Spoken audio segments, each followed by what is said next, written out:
Hello बच्चों, welcome to study point. आप सभी लोगों का स्टडी पॉइंट के इस ऑनलाइन प्लेटफॉर्म में स्वागत है। बच्चे, मुझे पता है कि 10th के एग्ज़ाम है और 9th का स्टूडेंट जो अभी 10th में आया है इस साल के सेशन में 2025 और 26 के सेशन में, वो अपनी तैयारी को कैसे करे।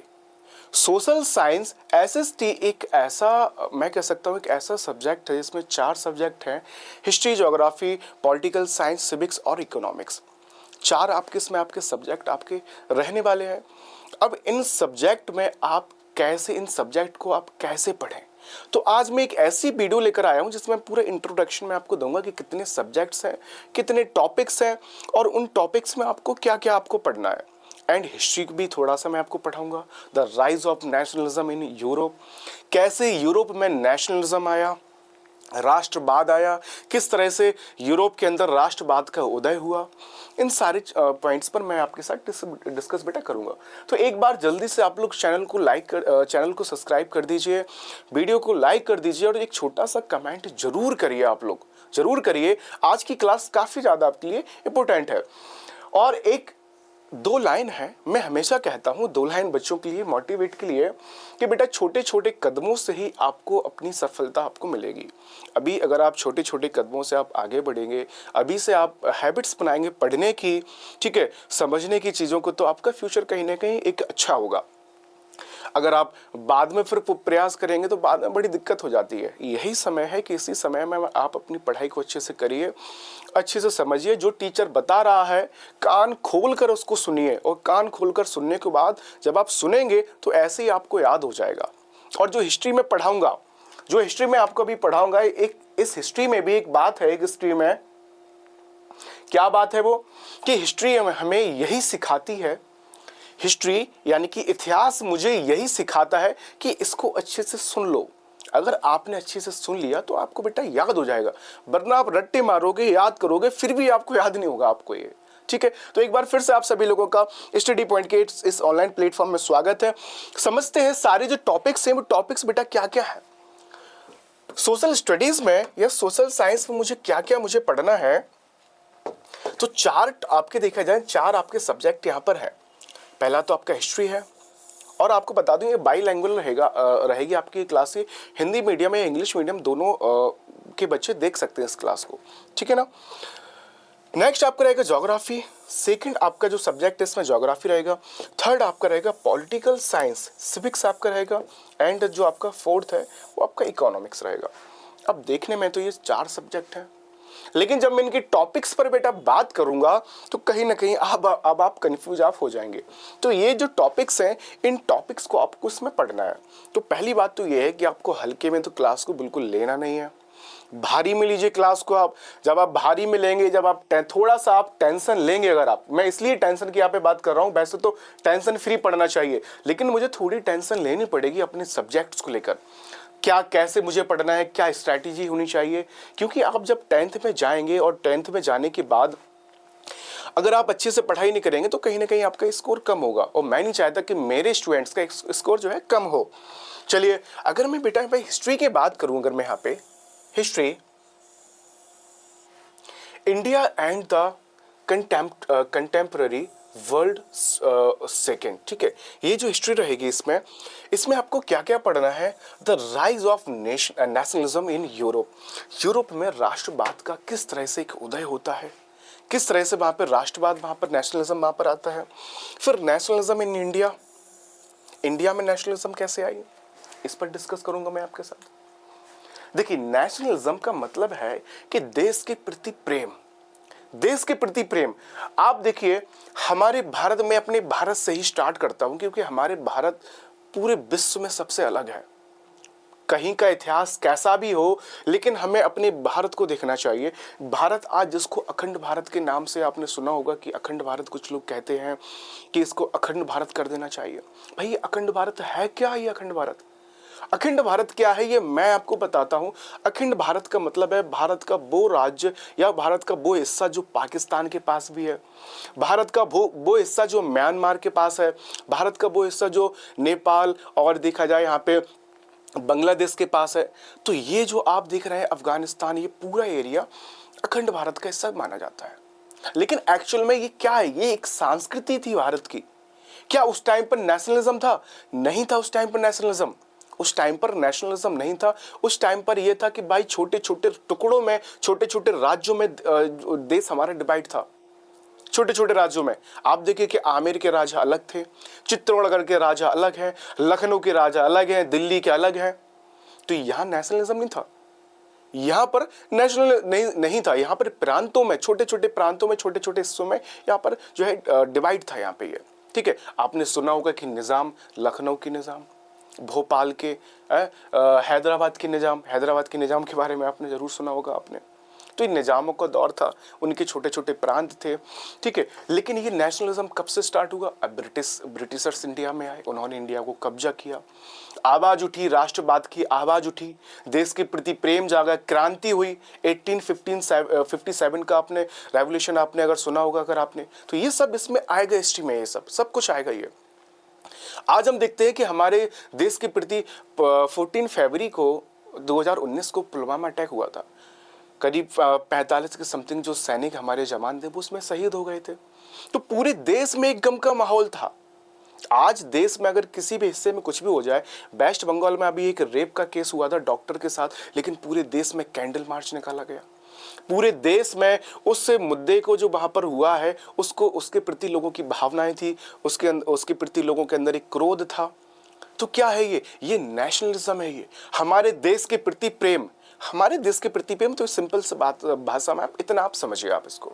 ठीक है, बात करते हैं नेक्स्ट जो टॉपिक रहेगा हमारा हिस्ट्री में बेटा, वो रहेगा the making of global world. The making of global world. The next topic क्या रहेगा फिर? The age of industrialisation. 18th century में, 15th सेंचुरी में, 16th सेंचुरी में, 19th सेंचुरी में क्या इंडस्ट्री इतनी थी? नहीं थी इंडस्ट्री, इतनी इंडस्ट्री नहीं थी। जो भी रोजमर्रा की चीजें मैं कह सकता हूँ, जो डेली यूजेस की चीजें थी वो हाथ से ही मैन्युफैक्चर एक तरह से की जाती थी। लेकिन धीरे धीरे इंडस्ट्रियलाइजेशन का दौर आया, इंडस्ट्री, बड़ी बड़ी इंडस्ट्री बनी, वहाँ पे बड़े बड़े वहाँ पे जो हमारे रोज के इस्तेमाल करने वाले प्रोडक्ट्स हैं वो वहाँ पर बनने स्टार्ट हो गए हैं। आज टेक्नोलॉजी का ज़माना देखिए आप, AI का ज़माना, आर्टिफिशियल इंटेलिजेंस, समझ रहे हैं बच्चे आप? आर्टिफिशियल इंटेलिजेंस, चैट GPT, कुछ भी लिख दीजिए आप, आपके जो भी बेटा डाउट्स हैं आप उसमें लिख दीजिए, आपको आंसर आपको मिल जाएगा। तो एक ये भी दौर है आज का, ये दौर। एक पहले का दौर भी था जिस टाइम पर बाइक भी नहीं थी हम लोगों के पास, जहाँ पर हम लोग पैदल या साइकिल से सफ़र किया करते थे, या बैलगाड़ी, आपने कभी अगर आप लोग बैलगाड़ी में बैठे हो तो उससे भी हम लोग सफ़र किया करते थे। ठीक है, अभी हाल ही में चाइना ने डीप सीक बनाया है, जिसने अमेरिका के जो बाकी इंटेलिजेंस उसको नाक में दम करके रख दिया है डीप सीक ने। चैट GPT की तरह ही है डीप सीक। ठीक है, तो ये सारी चीज़ क्या है, इंडस्ट्रियलाइजेशन का भी, द एज ऑफ इंडस्ट्रियलाइजेशन भी मुझे पढ़ना है, print culture and the modern world भी मुझे इसमें पढ़ना है। फिर ये है हमारे हिस्ट्री का टॉपिक, ये हिस्ट्री के टॉपिक्स है।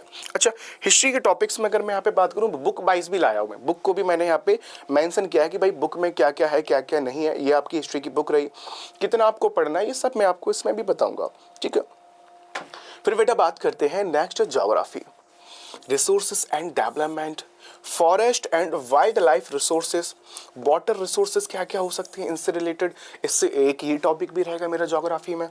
फिर जो टॉपिक रहेगा एग्रीकल्चर, किस तरह से इंडस वैली सिविलाइजेशन के बारे में अगर आपने पढ़ा हो, किस तरह से वहाँ पर एग्रीकल्चर, वहाँ पे प्रोडक्ट्स वहाँ पर उगाए जाते थे, जो गेहूँ हो चाहे बाजरा हो, ठीक है, वीट हो, राइस हो, कैसे वहाँ पर एग्रीकल्चर वहाँ पर होता था और आज के टाइम पर क्या हो रहा है। तो इन सारी चीज़ों को पढ़ना है। ठीक है, तो इसमें क्या है, एग्रीकल्चर में आपको मिल जाएगा, इसमें ज्योग्राफी में आपको, ये मैं आपको थोड़ा हिस्ट्री का पार्ट्स बता रहा था। एंशिएंट हिस्ट्री में आप पढ़ेंगे इंडस वैली सिविलाइजेशन, ठीक है, उसमें हड़प्पा आपको मिलेगा, मोहनजोदाड़ो मिलेगा। तो वहाँ पर भी एक सभ्यता थी, वहाँ पर भी एक सभ्यता थी, वहाँ पर भी एक मॉडर्न सोसाइटी थी। वहाँ पर मिनरल्स एंड एनर्जी रिसोर्सेज पढ़ना है मुझे, मैन्युफैक्चरिंग इंडस्ट्री पढ़ना है। आज ये बोर्ड है, मान लीजिए डिजिटल बोर्ड जिसमें मैं पढ़ा रहा हूँ, ये भी तो कोई इंडस्ट्री कोई इसको बना रही है, मैन्युफैक्चर्स को कर रही है, समझ रहे हैं ना आप लोग। तो ये सारे जो रिसोर्सेस हैं, ये सारी जो इंडस्ट्री है, इन सब की शुरुआत कहाँ से हुई थी, ये पूरा हमारा एक पार्ट रहेगा। ये काफ़ी इंटरेस्टिंग दार है अगर आप लोग मन से पढ़ेंगे। इसलिए मैंने कहा है कि इतिहास को हल्के में नहीं लेना है, इतिहास को बिल्कुल भी हल्के में नहीं लेना है। इतिहास को अपने कानों को खोल कर सुनना है। और इतिहास हमें यही सिखाता है हिस्ट्री हमें यही सिखाती है कि अच्छे से बेटा जो टीचर बोल रहा है उसको सुन लो आप लोग। अगर आप लोग उसको अच्छे से सुन लेते हैं तो आपको फिर इतना याद करने की जरूरत आपको है ही नहीं आपको, ठीक है ना। चलिए राइट, नेक्स्ट देखते हैं यहाँ पे life line of natural economy, national economy. तो ये सब इसमें पढ़ना। पॉलिटिकल साइंस में अगर मैं यहाँ पे आऊँगा, डेमोक्रेटिक पॉलिटिक्स यहाँ पर हो जाएगी, पावर शेयरिंग हो जाएगा, यहाँ पे फेडरलिज्म हो जाएगा, डेमोक्रेसी। डेमोक्रेसी क्या होता है? लोकतंत्र। भाई लोकतंत्र आप देखते हैं, लोकतंत्र पहले के टाइम पर ऐसा नहीं था। पहले के टाइम पर क्या था? पहले के टाइम पर एक राजा था, अपने आप को कहता था कि मैं ही भगवान हूँ कहता था कि मैं ही भगवान हूँ, मैं भगवान के द्वारा भेजा गया हूँ, मैं ही राज करूंगा, मेरी पुश्तें राज करेंगी, मेरा बेटा राज करेगा, मेरे बेटे के बाद जो मेरा बेटा होगा वो राज करेगा। लेकिन भाई फिर यहाँ पे नेशनलिज्म कहाँ से स्टार्ट होता है? फ्रांस की क्रांति से स्टार्ट होता है ये। इन सारी चीज़ों के अगेंस्ट होता है ये, और एक डेमोक्रेसी क्रिएट की जाती है, लोकतंत्र क्रिएट किया जाता है कि भाई लोगों के द्वारा अब सरकार को बनाया जाएगा, लोगों के द्वारा राजतंत्र को चलाया जाएगा। तो ये सारी चीजें स्टार्ट होती है, ठीक है। जेंडर, रिलीजियन एंड कास्ट को यहाँ पे पढ़ेंगे। जेंडर के नाम पर भी आपने देखा होगा डिस्क्रिमिनेशन होता है। पहले के टाइम पर जो महिलाएं थी उन महिलाओं को किस तरह से दबाया जाता था, सती प्रथाएं थी। अरब के देशों में बच्चियों को जैसे जन्म लेती थी बच्चियों को दफन कर दिया जाता था। भारत में किसी अगर लेडी का हस्बैंड अगर एक्सपायर हो गया है, डेथ हो गई, तो उसको भी उसकी चिता पर बैठा कर उसको जला दिया जाता था। तो ये डिस्क्रिमिनेशन भी बहुत ज़्यादा हुआ है। तो मुझे यहाँ पर जेंडर भी पढ़ना है, रिलीजन भी पढ़ना है एंड कास्ट के बारे में यहाँ पर पढ़ना है, ठीक है। कितनी ज़्यादा कास्ट है, जैसे हमारे इंडिया में अगर आप देखेंगे तो कई ज़्यादा ट्राइब्स हैं। एक ये ट्राइबल देश है ये। आज लोग इसको हिंदू मुस्लिम या अदर्स रिलीजन कह रहे हैं, लेकिन एक्चुअल में ये ट्राइबल की कंट्री है ये। यहाँ पर पहले के टाइम पर बहुत ज़्यादा यहाँ पर ट्राइबल्स, यहाँ पर आदिवासी रहते थे। आज भी बहुत खतरनाक यहाँ पर देखा जाए तो आदिवासी हैं। कॉन्नेक्ट ट्राइब को ले लीजिए आप, नागालैंड, सर्च करना आप नेट पर। कॉन्नेक्ट ट्राइब जो थी आज भी अपने घर के दरवाजे पर वो इंसानों के सर टांगा करती है। पहले के टाइम पर सबसे डेंजर ट्राइब माना जाता है। भारत की सबसे बड़ी ट्राइब व्हील ट्राइब को ले लीजिए आप, गोंडा ट्राइब्स हो गई है, टोडा ट्राइब्स हो गई है। अलग अलग स्टेट में, साउथ में अलग अलग ट्राइब्स रहती थी, ठीक है। यहाँ तरफ अपने नॉर्थ इंडिया में अलग अलग ट्राइब थी, यहाँ पे साउथ में अलग थी, नॉर्थ ईस्ट में अलग थी, वेस्ट में अलग है। तो इस तरह की ट्राइबल ट्राइबल का एक ये जो है देश एक ही रहा है। तो पॉपुलर स्ट्रगल्स के बारे में पढ़ना है, मूवमेंट्स के बारे में पढ़ना है, गांधी जी के बारे में, गांधी जी के बारे में पढ़ेंगे। गांधी जी कब साउथ अफ्रीका गए, कब साउथ अफ्रीका से वापस आए, नॉन कॉपरेशन मूवमेंट्स कब चलाया, दांडी मार्च, ठीक। तो इन सब चीज़ों के बारे में पढ़ना है। भगत सिंह जी के बारे में पढ़ेंगे भाई, भगत सिंह जी। चलिए outcome of democracy political party 1885 में आईएनसी की स्थापना होती है। तो ये सब कुछ पढ़ना है। इंडियन नेशनल कांग्रेस जिसके आज जो लीडर हैं वो खड़गे जी हैं आज, ठीक है। जिसके आज लीडर खड़गे जी हैं, जिसके अध्यक्ष है राहुल गांधी जी, इसी पार्टी के, आईएनसी के। तो पॉलिटिकल पार्टीज भी बनी उस टाइम पर, मुस्लिम लीग बनी, ठीक है, कई सारी ऐसी पार्टीज बनी। तो इन सब चीजों के बारे में डिस्कस करेंगे। आउटकम ऑफ डेमोक्रेसी हो जाएगा चैलेंजेस टू डेमोक्रेसी। चलो एक टॉपिक, ये टॉपिक हमारे पॉलिटिक्स से या सिविक्स से हमारे इसमें हो जाएंगे। इकोनॉमिक्स को डेवलपमेंट पढ़ना, sector of the Indian economy, money and credit, ठीक है, globalisation and the Indian economy. इसके बाद कंज्यूमर राइट्स प्रोजेक्ट वर्क, ये सब कुछ मुझे इसमें पढ़ना है। अब देखते हैं कि टॉपिक जो हमारे हिस्ट्री को आज पढ़ते हैं, ये मैंने आपको इतना समझाया बेटा कि आपको इस एसएसटी में आपको पढ़ना क्या क्या है, ये मैंने आपको बताया है। 4 मैंने आपको सब्जेक्ट बताए हैं, हिस्ट्री हो गया, ज्योग्राफी हो गया, पॉलिटिकल साइंस आपका सिविक्स हो जाएगा और आपका इकोनॉमी हो जाएगा। अब बात करते हैं हिस्ट्री की। मुझे पता है कि आपको अच्छे से बेटा समझ आ गया होगा कि अगर आप लोग 9th के बाद 10th में आप लोग आ गए हैं और पढ़ाई स्टार्ट कर रहे हैं, तो आप बेटा यहाँ से आप अपनी पढ़ाई को स्टार्ट कर सकते हैं। शर्त यही है, आपको चैनल को सब्सक्राइब करना पड़ेगा, लाइक करना पड़ेगा, और ऐसे ही वीडियोस में लेकर आऊँगा आप लोगों के लिए, ठीक है। और वो बच्चे जो स्पेशली जामिया एंट्रेंस के लिए तैयारी कर रहे हैं, ठीक है, या एएमयू के लिए तैयारी कर रहे हैं, 9th 11th के लिए, 10th, हाँ 9th और 11th के लिए, तो आप लोग हिंद गुरु अकेडमी में आ सकते हैं आप लोग, ठीक है। हिंद गुरु अकेडमी इसकी प्रिपरेशन करा रहा है हिंद गुरु। इस नंबर पे आप लोग कॉल भी कर दीजिए, अगर आप लोग कॉल कर सकते हैं ठीक है, अगर आपको इससे रिलेटेड कोई भी आपको डाउट हो बेटा तो मैं आपके डाउट को क्लियर कर सकता हूं।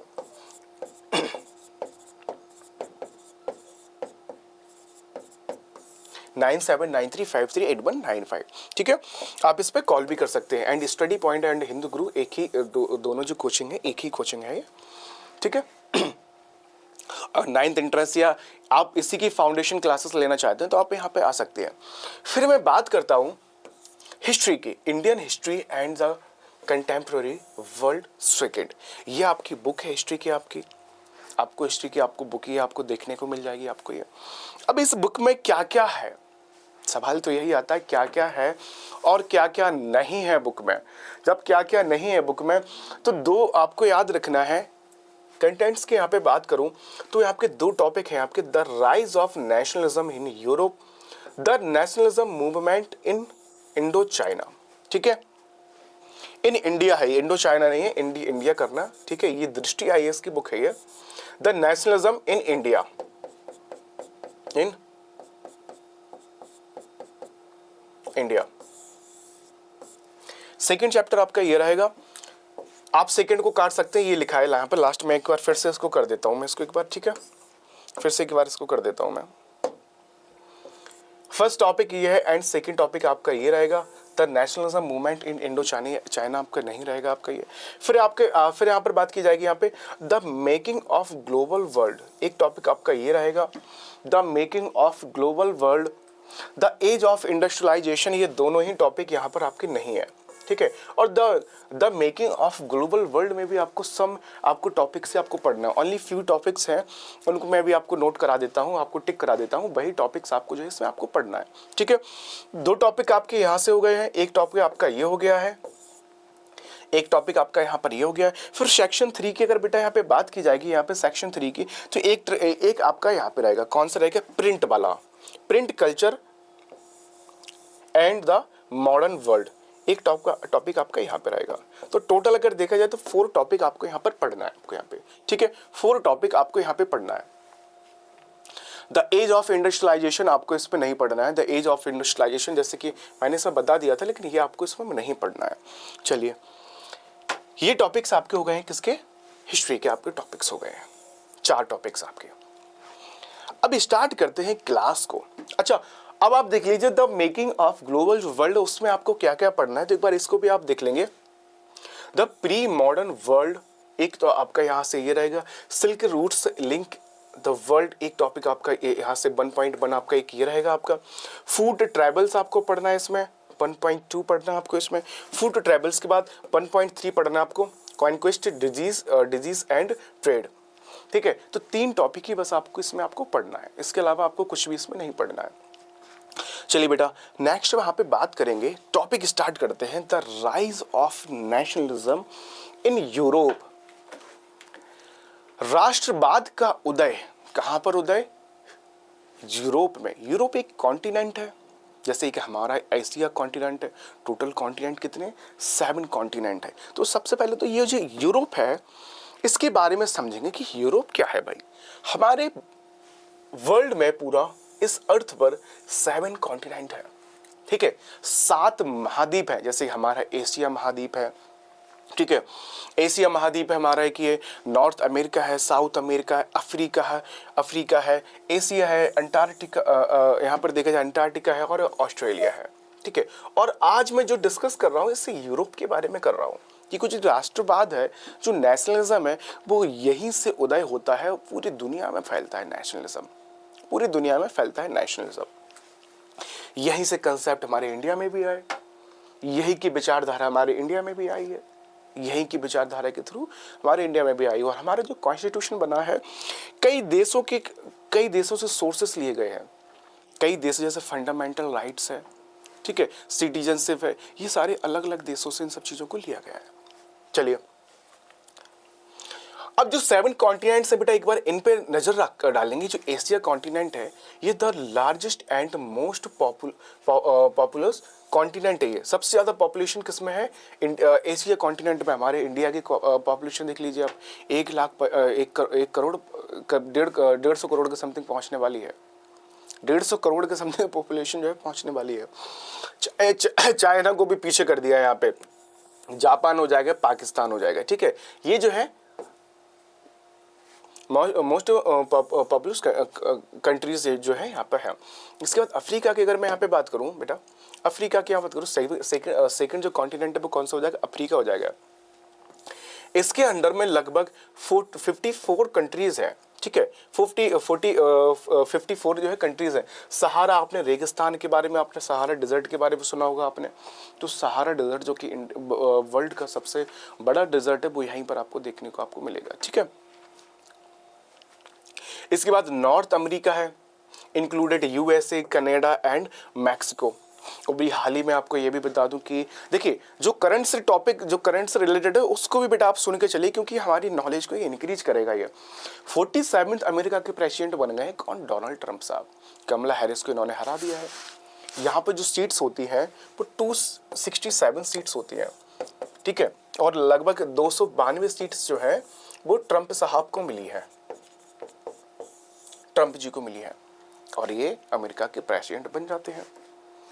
जब ये अमेरिका के प्रेसिडेंट बन जाते हैं, अमेरिका के जब प्रेसिडेंट ये बन जाते हैं, ठीक है, तो 20 या 21 मार्च को इन्होंने ओथ भी इन्होंने ले ली थी, इन्होंने 20 या 21 मार्च को इन्होंने ओथ भी ले ली थी इन्होंने।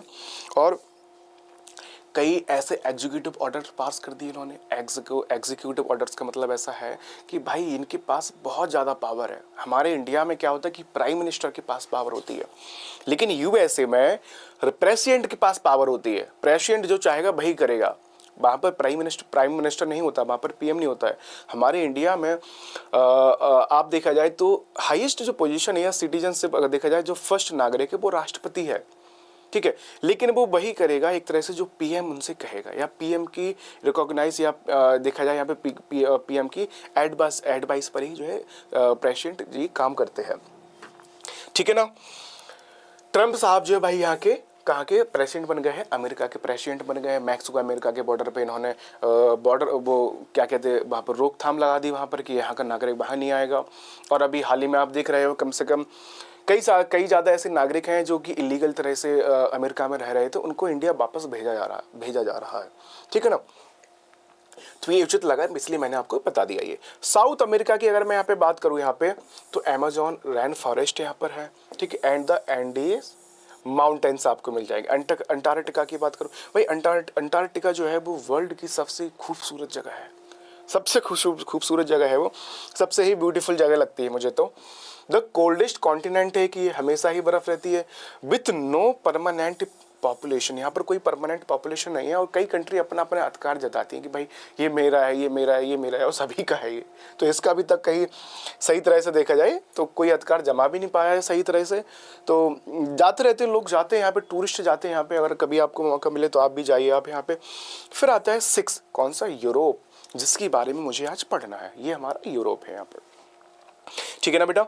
इसके बाद a centre of historical and modern civilisation included the UK, France, Germany and Italy. United Kingdom UK एक ऐसा रहा है जिसने पूरी दुनिया, मैं कह सकता हूँ कि इस वर्ल्ड के अत्यधिक भाग पर अगर लार्जेस्ट एरिया पर अगर शासन किसी ने किया है तो इसी ने किया है। किसने किया है? ब्रिटेन ने किया है, ठीक है। फ्रांस हो जाएगा, यहाँ से नेशनलिज्म की स्टार्ट होती है। जर्मनी हो गया आपका, इटली, यहाँ पर कई सारी सिविलाइजेशन यहाँ पर देखने को यहाँ पर मिली है। फिर आपका जो लास्ट है वो आपका ऑस्ट्रेलिया हो जाएगा, the smallest continent which also included the country of Australia, ठीक है। एक ये स्मॉलेस्ट कॉन्टिनेंट है। तो एक ये टॉपिक था, छोटा सा कॉन्टिनेंट जैसा शब्द आया तो मैंने आपको बताया कि भाई कॉन्टिनेंट क्या है, ये महाद्वीप क्या है ये।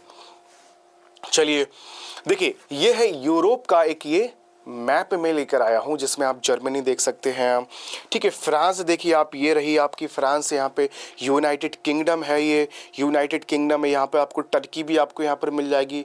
टर्की कहाँ है? यहाँ पे फिनलैंड हो गया यहाँ पे, ठीक है, फिनलैंड हो गया। ये वाला जो हिस्सा मुझे लग रहा है ये होगा, इसमें क्योंकि शो नहीं हो रहा है अच्छी तरह से ये, तो ये हो जाएगा टर्की वाला।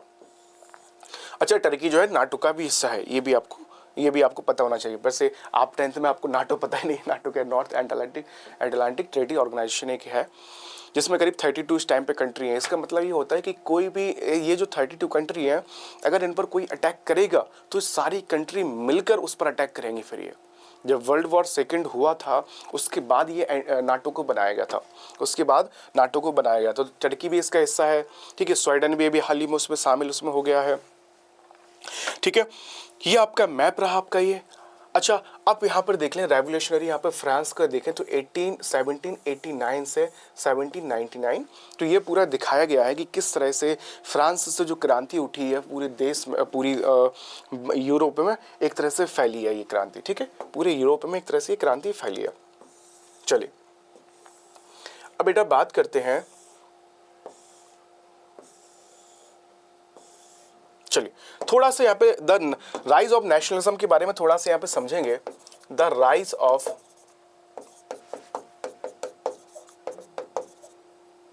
Nationalism in Europe. अब इसमें मुझे पढ़ना क्या क्या है, एक बार इस पर फोकस करेंगे कि इसमें मुझे पढ़ना क्या क्या है, ठीक है। इसमें मुझे पढ़ना क्या क्या है, इस पर एक बार फोकस कर लेंगे बेटा कि इसमें मुझे क्या क्या पढ़ना है।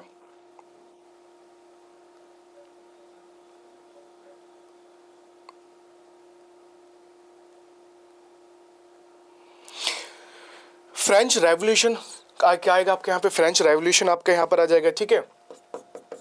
फ्रेंच रेवोल्यूशन आपका हो जाएगा आपका यहाँ पे, जिसमें हमें क्या मिलता है, द आइडिया ऑफ नेशंस। यहाँ पे आइडिया ऑफ नेशंस मिलता है, the idea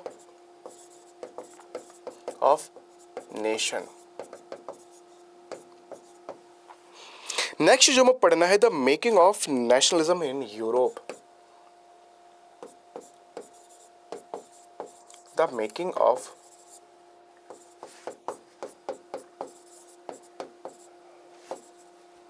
nationalism in Europe, ठीक है। अब इसमें न्यू वैल्यूज क्या हो गई हैं, ठीक है, और पहले की टाइम पर वैल्यूज क्या थी, तो इन सब चीजों पर भी डिस्कस मैं आपको करूंगा। ओल्ड वैल्यूज क्या है। नेक्स्ट यहाँ पे आता है द एज ऑफ रेवोल्यूशन।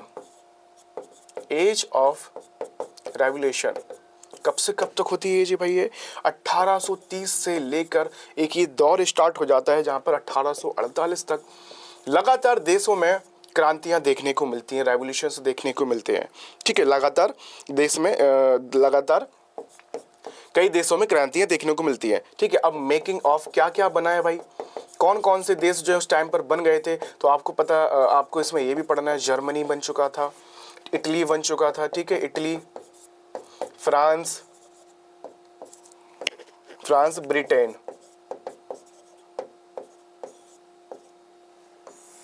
ठीक है। तो फिर नेक्स्ट टॉपिक इसमें रहेगा विजुअलाइजिंग नेशन।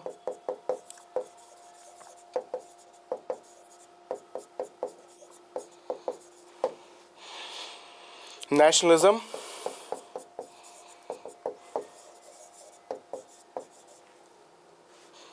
इंपेरियलिज्म,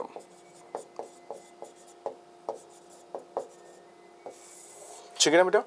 ये जो है टॉपिक्स आपको इसमें पढ़ना है। अब एक चीज मैं आपको यहाँ पे और बता दूं, मैं आपको यहाँ पे एक चीज, छोटी सी चीज बेटा यहाँ पे और है।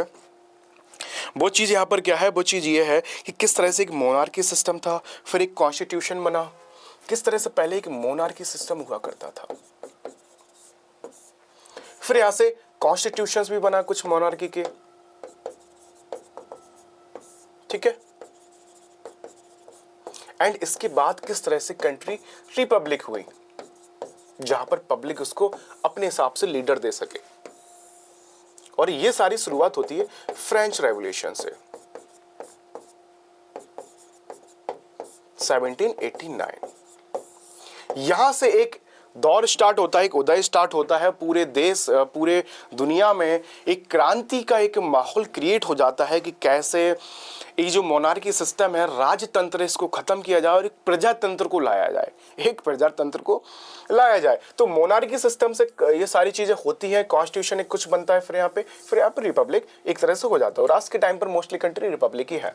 चलिए बात करते हैं बेटा the rise of nationalism in Europe. तो सबसे पहले यहाँ पे पढ़ना है the French revolution India the idea of Nations, यहाँ से आपको आइडिया ऑफ नेशंस आपको यहाँ से मिल जाएगा, ठीक है, आइडिया ऑफ नेशंस आपको यहाँ से मिल जाएगा। लेकिन इससे पहले ये समझेंगे कि what is the nationalism, nationalism क्या है, ठीक है। एक क्योंकि एक देखा जाए कि यहाँ पे फेडरिक सोरियो थे, उन्होंने अपने कुछ थॉट्स भी दिए, अपने आइडियाज़ भी दिए, तो एक बार उनको भी देखेंगे। तो इन सारे पॉइंट्स को एक बार आप लोग नोट कर लेंगे, आप लोग जल्दी से, आप लोग सारे पॉइंट्स को आप लोग। चलिए बात करते हैं बेटा यहाँ पे फिर, ये है आपका बुक का फर्स्ट पेज, हिंदी इंग्लिश दोनों में मैं लेकर आया हूँ, हिंदी इंग्लिश दोनों में है, ठीक है। बुक का आपका ये फर्स्ट पेज है आपका ये, और यहाँ पर अगर मैं देखूँ द राइज ऑफ नेशनलिज्म, एक ये पेंटिंग है कि इस पेंटिंग में बताए गए हैं थॉट्स को, आइडियाज़ को, एक इमेजिनेशन को काल्पनिक तरह से, कि अगर कोई कंट्री अगर आज़ाद होगी, अगर वो रिपब्लिक होगी, तो किस तरह से जो है भाई उसका नज़रिया एक तरह से होगा। तो बात की जाए 1848 में एक फ्रांसीसी कलाकार है फ्रेडरिक सोरियो ने चार चित्रों की एक श्रृंखला बनाई, चार चित्रों की एक श्रृंखला बनाते हैं। इससे पहले एक शॉर्ट में समझ लेते हैं कि शॉर्ट में भाई ये क्या है। शॉर्ट में ये है कि फ्रेडरिक सोरियो थे, अब विजन 1848 में एक विजन, यानी कि ठीक है, इन 1840 एक French artist Frederick Sorio created a series of 4 prints, ये 4 प्रिंट्स की एक सीरीज को ये क्रिएट करते हैं, ठीक है। He imagine a world made up of democratic and social republic. Democratic ये जो वर्ल्ड है जहाँ पर मोनार्की सिस्टम चला रहा है, इस मोनार्की सिस्टम को खत्म किया जाए और यहाँ पर प्रजा के द्वारा एक शासन यहाँ पर बनाया जाए, ठीक है। ये इमेजिन करते हैं ये भाई साहब ये। इसके बाद द फर्स्ट प्रिंट फिगर, आप इस प्रिंट को भी मैं समझाऊंगा आपको। So the people of Europe and the America, ठीक है, marching together in a long, ठीक है, एक मार्च कर रहे हैं कि ये आप देख सकते हैं कि स्टैचू है कि ये स्टैचू की तरफ मार्च कर रहा है। यहाँ पर कई कंट्रीज़ के लोग हैं यहाँ पे, ठीक है। यहाँ पर ईसा मसीह जी भी है, यहाँ पर कुछ फरिश्ते भी हैं, तो ये आशीर्वाद दे रहे हैं। 4 पेंटिंग्स इन्होंने बनाई है। इसके बाद ये हिंदी में यहाँ पे लिखा है। अब बैक चलते हैं, हमारी जो बुक का फ्रंट पेज है इस पे चलते हैं बेटा, इस पर चलते हैं। तो जो फिगर नंबर 1 लिखा है, तो इसमें इसको भी एक बार पढ़ लेंगे अच्छे से। देखो जैसा बुक में लिखा है वैसा तो पहले पढ़िए, फिर मैं आपको समझा ही रहा हूँ। और पहली बात तो जो मैंने अभी तक आपको समझाया है, आपको समझ आ गया होगा कि क्या है ये पूरा मामला, ये पूरा ये क्या चल रहा है ये। तो एक बार आपको बुक को अच्छे से आपको पढ़ना भी है, बुक को खुद से पढ़िए। समझ नहीं आ रहा है तो वीडियो को देखिए, आपको समझ आपको आ जाएगा। चलिए फिर यहाँ पे बात करते हैं। जो फिगर नंबर 1 है, the dream of world wide democratic and social Republic. इनका एक ड्रीम है कि वर्ल्ड वाइड में एक सोशल रिपब्लिक होगी, एक सामाजिक लोकतंत्र हो एक, ठीक है। इसके बाद फ्रेडरिक सोरियो जी है, क्या करते हैं 1848 में एक फ्रांसीसी कलाकार फ्रेडरिक सोरियो ने 4 चित्रों की एक श्रृंखला बनाई। इनमें उसने सपनों का एक संसार रचा जो उसके शब्दों में जनतांत्रिक और सामाजिक गणतंत्रों से मिलकर बना था। क्या है भाई ये? डेमोक्रेटिक यानी कि लोकतंत्र यहाँ पे, ठीक है। सोशल रिपब्लिक यानी कि सामाजिक, यहाँ पर गणतंत्र, यहाँ पर रिपब्लिक को मतलब क्या होता है? गणतंत्र होता है यहाँ पे रिपब्लिक। चलिए राइट, रिपब्लिक, ठीक है। As he called them the first print figure, अगर आप देखेंगे आप यहाँ पे सीरीज में, show the peoples of Europe and America. यहाँ पे जो पीपल्स है फर्स्ट फिगर में यहाँ पे देखा जाए तो पीपल्स कहाँ के हैं? यूरोप एंड अमेरिका के। और आपको बता दूं, मैं आपको क्या बता दूं बेटा, आपको ये बता दूं कि सबसे पहले यही कंट्री, इन्हीं कंट्रीज में जो है, इन्हीं कंट्रीज में कॉन्स्टिट्यूशन बना है और इन्हीं कंट्रीज में सबसे पहले जो है भाई नेशनलिज्म आया है, ठीक है। तो सबसे पहले जो कॉन्स्टिट्यूशन बना था वो आपका बना था अमेरिका में 1787 में। इसको आप लिख लीजिए। जो हमारे भारत का आपको ये भी पता होगा कि भारत में कॉन्स्टिट्यूशन है, भारत का संविधान 26 जनवरी 1949 को बनकर इसको लिया गया है इसको, ठीक है। 1950 को ये लागू कर दिया गया था ये, ठीक है। तो ये भी क्या है भाई, सबसे पहले कहाँ पर बनाई है, कहाँ पर बना? तो अमेरिका में बनाई है 17 सितंबर 1787। First constitution of the world, क्या करेंगे इसको? First constitution of the world था ये, कॉन्स्टिट्यूशन ऑफ द वर्ल्ड। सबसे पहले जो कॉन्स्टिट्यूशन था कहाँ का था? वो यूएसए का था, वो अमेरिका का था, वो यूनाइटेड स्टेट ऑफ अमेरिका।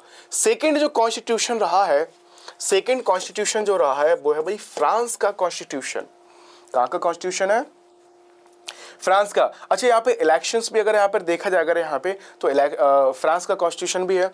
सबसे पहले इलेक्शन भी फ्रांस में ही होते 1792 में फ्रांस में कॉन्स्टिट्यूशन आया। तो ये भी आपको मतलब याद रखना आपको कि ये भी भाई कॉन्स्टिट्यूशन भी कहाँ से आया है। सबसे पहले कॉन्स्टिट्यूशन भी कहाँ पे बना है? तो भाई यहीं बना है, ठीक है, अमेरिका में एंड फ्रांस में। चलिए, अब मैन और वुमेन्स यहाँ पर है, तो ये आपने यहाँ तक इसको पढ़ लिया होगा। फिर यहाँ पे देखेंगे सभी उम्र और सामाजिक वर्गों की स्त्री पुरुष एक लंबी कतार में स्वतंत्रता की प्रतिमा की वंदना करते हैं। यानी कि जो स्टैचू है यहाँ पर, कौन सा स्टैचू है? जो लिबर्टी यहाँ पर स्टैचू है, स्टैचू ऑफ लिबर्टी आप देख रहे हैं, स्टैचू ऑफ लिबर्टी। यहाँ पर एक लंबी कतार में लोग यहाँ पर हैं। अब अलग अलग देशों के भी है, ऐसा नहीं कि एक देशों के है, इनका ये वर्ल्ड वाइड सोच रहे हैं कि भाई वर्ल्ड वाइड में जब एक डेमोक्रेसी आ जाएगी, जब लोकतंत्र आ जाएगा, ठीक है, जब एक रिपब्लिक हो जाएगा, तो क्या वो थॉट्स, मतलब क्या वो उसकी कल्पना क्या होगी, उस चीज़ को इन्होंने दर्शाया है। लेकिन उस टाइम पर जब ये सोच रहे थे तो कुछ कंट्री ऐसी थी जहाँ पर मोनार्की सिस्टम को ख़त्म कर दिया गया था, क्योंकि 1848 की बात है। यहाँ पे फ्रेंच रेवोल्यूशन तो 17 में ही हो गया है। फ्रेंच रेवोल्यूशन कब हुआ था? तो फ्रेंच रेवोल्यूशन 1789 में हुआ था। तो उस टाइम से ही वहाँ पर आवाज़ उठना स्टार्ट हो गई थी, ठीक है ना। उस टाइम पर भी वहाँ पर आवाज़ उठना स्टार्ट हो गई थी। आगे इसको पढ़ेंगे, इसको स्टैचू, इसकी प्रतिमा है कि यहाँ पे ये ईसा मसीह जी है, यहाँ पे ये ईसा मसीह जी आशीर्वाद दे रहे हैं यहाँ पे ये, और फरिश्ते यहाँ पे। चलिए बात करते हैं यहाँ पे, फिर यहाँ पे नेक्स्ट यहाँ पे देखते हैं। आपको याद होगा as you would recall artist of the क्या लिखे, time of the French revolution personified liberty see as a female figure. अच्छा, अब समझिए आप, जो एक क्या कहते हैं उसे, जो रेवोल्यूशन है फ्रांस के टाइम पर, उसको एक तरह से स्टैचू के रूप में देखा गया, और स्टैचू में महिलाओं को उसका एक तरह से आधार बनाया गया, ठीक है। तो यहाँ पर पढ़ेंगे, नेक्स्ट यहाँ पे हिंदी में भी पढ़ेंगे। यहाँ पे भाई जो हिंदी वाले बच्चे हैं उनको भी समझ आना होगा। आपको याद होगा कि फ्रांसीसी क्रांति के दौरान कलाकार स्वतंत्रता को महिला का रूप प्रदान किया करते थे, यानी कि महिला का रूप स्वतंत्रता को एक तरह से प्रदान किया करते थे। यहाँ पे भी आप ज्ञानोदय की मशाल को पहचान सकते हैं। आप मशाल को पहचान सकते हैं कि एक इनलाइटमेंट का, कि हाथ में की मशाल लिए है इनलाइटमेंट के लिए, ज्ञान के लिए, ठीक है। दूसरे हाथ में ये क्या लिए हैं? मशाल को पहचान सकते हैं जो यहाँ पर उसके एक हाथ में और दूसरे में मनुष्य के अधिकारों का घोषणा पत्र है, ठीक है। एक हाथ में क्या है? The torch of enlightenment she bear in one hand and the charter of the rights of man in the other, ठीक है। दूसरे हैंड में क्या है कि मानवों के अधिकार जो है भाई उसमें लिए हैं, ये प्रतिमा में यहाँ पे दिखाया गया। चलिए फिर नेक्स्ट बेटा यहाँ पे समझने की कोशिश करते हैं। मतलब आपको कंफ्यूजन होना है। हिस्ट्री अच्छी है, पढ़ने में अच्छा लगता है, सुनते हैं तो कहीं ना कहीं मुझे तो सुनते मुझे तो याद हो जाती है।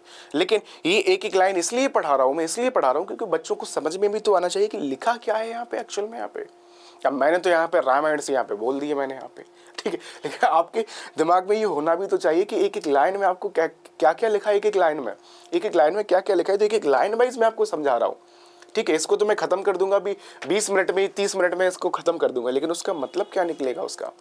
आप नए स्टूडेंट हैं, अभी आप 9th के बाद 10th में आए हैं, अभी आप 9th के बाद 10th में आए हैं, तो कहीं ना कहीं आपको एक एक लाइन वाइज आपको पढ़ना है, समझना है और अच्छे से आपको माइंड में आपको बैठाना है आपको, ठीक है।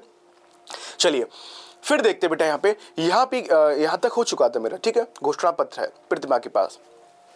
प्रतिमा के सामने जमीन पर निरंकुश संस्थानों के ध्वस्त अवशेष बिखरे हुए हैं। यानी कि अगर मैं यहाँ पे देखूंगा, अब नेक्स्ट यहाँ पर मैं लाइन देखता हूँ, यहाँ पे symbols of absolutist in, actually यहाँ पर ये अनविजुलाइज हो रहा है, यहाँ पे विजुलाइज सही नहीं है, थोड़ा सा ये जूम ज़्यादा हो गया है, तो यहाँ पर सही से यहाँ पे दिखाई नहीं दे रहा है यहाँ पे, ठीक है ना। तो आप लोग इस बुक को बेटा आप लोग पढ़ सकते हैं, जो मैंने हिस्ट्री आपको बताई है यही सब कुछ इसमें था। आज की एक डेमो क्लास है आपकी है। एक बार आप लोग कमेंट में भी ज़रूर बताएंगे कि कैसी आप लोगों को क्लास लगी है, कैसी क्लास नहीं लगी है आप लोगों को, ठीक है। कमेंट में भी आप इसको ज़रूर बताना आप लोग उसको। नेक्स्ट पेज में आप यहाँ पर फिर आप देखेंगे 1848 में फ्रांसीसी की क्रांति होती है। 9th की बुक में आपने फ्रेंच रेवोल्यूशन आपने अच्छे से पढ़ा होगा कि फ्रेंच रेवोल्यूशन में क्या क्या हुआ है, क्या क्या नहीं हुआ है, एक किस तरह से मोनार्की सिस्टम को ख़त्म किया है और सब मोनार्की सिस्टम के बाद वहाँ पर एक तरह से वहाँ पर प्रजा के द्वारा वहाँ पर लाया गया चीज़ों को, प्रजा के द्वारा जो राजतंत्र उसको चलाया गया है, ये सारी चीज़ें इसमें कवर की गई हैं। बेटा मैंने आज की इस क्लास में, आप लोग पढ़ सकते हैं इसको, ऐसा नहीं है, आप लोग इसको पढ़ सकते हैं, ये एक डेमो क्लास थी, ये एक डेमो क्लास थी, इसकी प्रॉपर वीडियो भी आनी है। तो मैं उन बच्चों से कहना चाहता हूँ कि जो बच्चे जामिया एंट्रेंस की तैयारी कर रहे हैं या एएमयू की तैयारी कर रहे हैं स्पेशली, या फाउंडेशन 9th 10th के बाद आप 11th 12th नीट की तैयारी आप करना चाहते हैं, तो बेटा आप हिंद गुरु में आप आ जाइए। आप यहाँ पर प्रॉपर वे में एक जो टीचर है प्रॉपर वे में आपको पढ़ाता है, प्रॉपर वे में आपको समझाता है, आपके साथ हमेशा यहाँ पे खड़ा रहेगा, ठीक है, आपके साथ हमेशा खड़ा रहेगा आपके साथ, और ऐसे ही चीज़ों को आपको समझाएगा। आपको किताब को आपको अच्छे से पढ़ना है, इंग्लिश हिंदी दोनों में आप लोगों को पढ़ना है। इसका एक जो ओवरव्यू था वो मैंने आपको पूरा समझा दिया है। जो द फ्रेंच रेवोल्यूशन है, द आइडिया ऑफ नेशंस, किस तरह से ये फ्रेंच रेवोल्यूशन 9th की क्लास में भी आपने पढ़ा होगा, तो इसको भी आप लोग अच्छे से पढ़ेंगे, आप लोग अच्छे से समझेंगे आप लोग, ठीक है। नेक्स्ट क्लास में मैं द फ्रेंच रेवोल्यूशन ही लेकर आने वाला हूँ, द आइडिया ऑफ नेशंस। तो एक बार पहले तो आप लोग बताइए कमेंट में कि क्लास आप लोगों को कैसे लगी है। अगर कमेंट में अगर आपके कमेंट अच्छे आते हैं, मुझे भी मोटिवेशन मिलेगा, तो उसके बाद मैं ज़रूर जो है ऐसी क्लास लेकर आता रहूँगा आप लोगों के लिए, हमेशा जब तक आपके बोर्ड्स के एग्ज़ाम नहीं हो जाते हैं, ठीक है। तो बेटा आज के लिए इतना ही, अच्छे से आपको पढ़ना है, मन से आपको पढ़ना है, छोटे छोटे कदमों के साथ आपको अपनी पढ़ाई करनी है। और एक लाइन में फिर से कहूँगा कि छोटे छोटे कदमों के साथ अपनी पढ़ाई को करिए, क्योंकि यही वो वक्त है जहाँ से आप अपने फ्यूचर को आप संभाल सकते हैं, जहाँ से आप अपने फ्यूचर को बना सकते हैं। तो छोटे छोटे कदमों के साथ बढ़िए, ज़्यादा लोड लेने की बिल्कुल भी ज़रूरत नहीं है, ज़्यादा लोड लेने की बिल्कुल भी ज़रूरत नहीं है। और इतिहास हमें यही सिखाता है कि जो टीचर कह रहा है उसकी बात को अच्छे से सुनो। फिर से इस बात को सुन लो, छोटे छोटे कदमों से अपने आप को आगे बढ़ना है, फ्यूचर को आपको डिसाइड करना है, लिमिटेड आपको पढ़ना है, और लिमिटेड पढ़ने के बाद सुनना है जो टीचर कह रहा है, ठीक है। और इतिहास हमें यही सिखाता है, क्योंकि हिस्ट्री की क्लास है ना ये, इतिहास हमें यही सिखाता है कि इतिहास को अच्छे से सुनो, कान खोल कर सुनो, बढ़िया मजे के साथ। इतिहास को जब अच्छे से आप सुनेंगे तो आपको कुछ याद करने की ज़रूरत नहीं है, वरना आप पछताओगे, आप याद करते रह जाओगे, आप उसको समझते रह जाओगे और आपको पढ़ने वाला नहीं है, ठीक है। आज के लिए इतना ही, थैंक यू सो मच।